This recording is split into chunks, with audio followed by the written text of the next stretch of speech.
Students, this is Monica and you are attending the online class of economics. आज की class में हम अपना नया चैप्टर 9 स्टार्ट करने वाले हैं, जिसका नेम है problem of deficit demand and excess demand. इस चैप्टर में हम पढ़ेंगे डेफिशिएट डिमांड क्या होती है और एक्सेस डिमांड क्या होती है।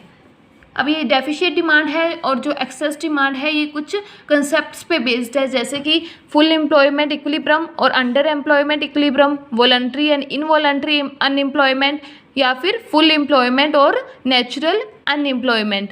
अब इन चीज़ों को, इन कंसेप्ट्स को समझने से पहले आप जो नॉर्मल कंसेप्ट है एम्प्लॉयमेंट और अनएम्प्लॉयमेंट क्या होती है वो देखिए क्या है। जो सिंपल टर्म्स में एम्प्लॉयमेंट को क्या बोला जाता है कि जब पीपल जो हैं वो एबल हैं, काम करने के काबिल हैं और रेडी भी हैं काम करने के लिए एग्जिस्टिंग वेज रेट पे,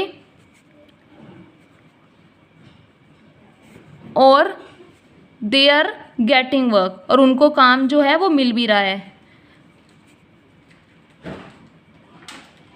कि लोग जो हैं वो एबल भी हैं काम करने के और वो रेडी हैं एग्जिस्टिंग वेज रेट पे काम करने के लिए, तो उस चीज़ को बोलेंगे, उस सिचुएशन को बोलेंगे एम्प्लॉयमेंट की सिचुएशन।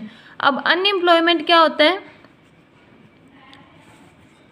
जब पीपल हैं वो रेडी हैं काम करने के लिए और एबल भी हैं, काबिल भी हैं एग्जिस्टिंग वेज रेट पे,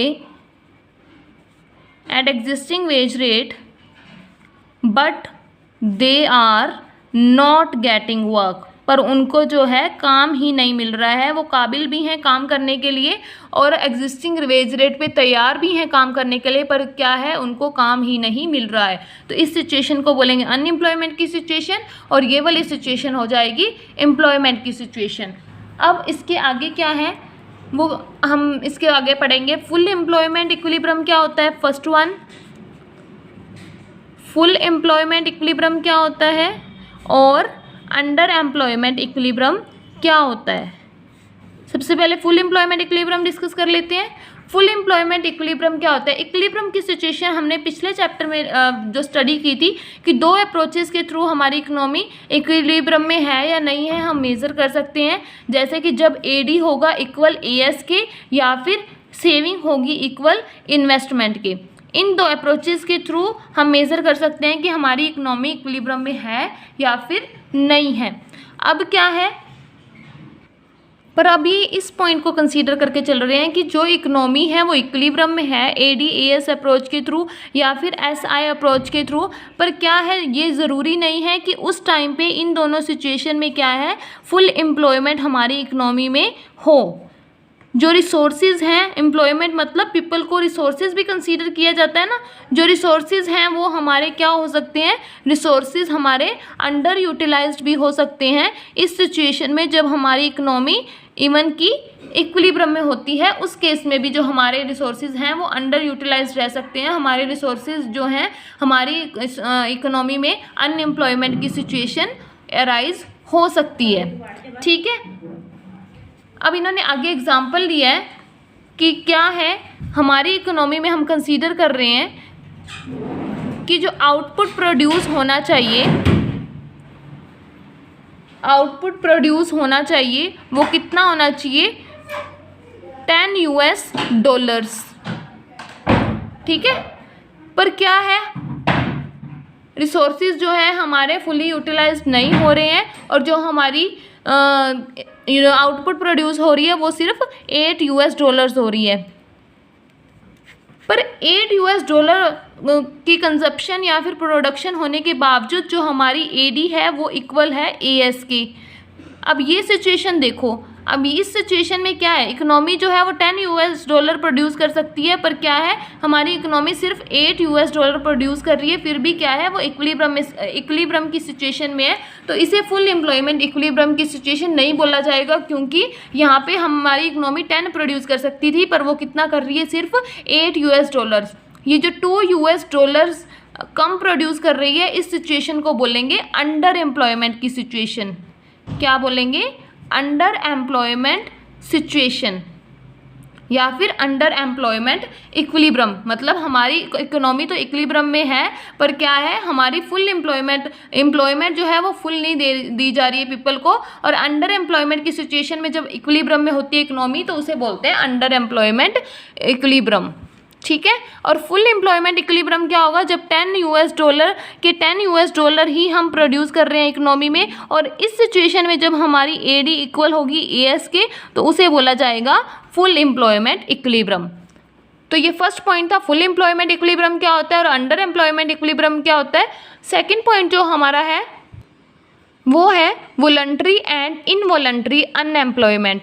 वॉलंटरी मतलब होता है इच्छा से अनएम्प्लॉयड रहना, और इनवॉलंटरी होता है बिना इच्छा के, मतलब कि हम तो काम करना चाहते हैं पर क्या है, हमारे इकोनॉमी में काम ही नहीं है, कैपेसिटी नहीं है लोगों को वर्क प्रोवाइड कर पाने की, तो उस सिचुएशन को बोलते हैं इनवॉलंटरी अनएम्प्लॉयमेंट। इन्होंने लिखा है कि वॉलंटरी अनएम्प्लॉयमेंट क्या होती है, ऐसी सिचुएशन जहाँ पे पीपल क्या चूज़ करते हैं, पसंद करते हैं अनएम्प्लॉयड रहना, जबकि उनको जॉब्स जो हैं वो अवेलेबल करवाई जा रही हैं। और यहाँ पे क्या है, लोग जो हैं वो विलिंग ही नहीं है, तैयार ही नहीं है काम करने के लिए एग्जिस्टिंग वेज रेट पे, मतलब जितनी उनको वेजेस मिल रही हैं उस पर वो तैयार नहीं है काम करने के लिए, और वो खुद चूज़ करते हैं कि हमने अनएम्प्लॉयड रहना है। तो ये हो जाती है वॉलंटरी अनएम्प्लॉयमेंट, मतलब जो इच्छा से अनएम्प्लॉयड रहने की सिचुएशन होती है उसको बोलते हैं वॉलंटरी अनएम्प्लॉयमेंट।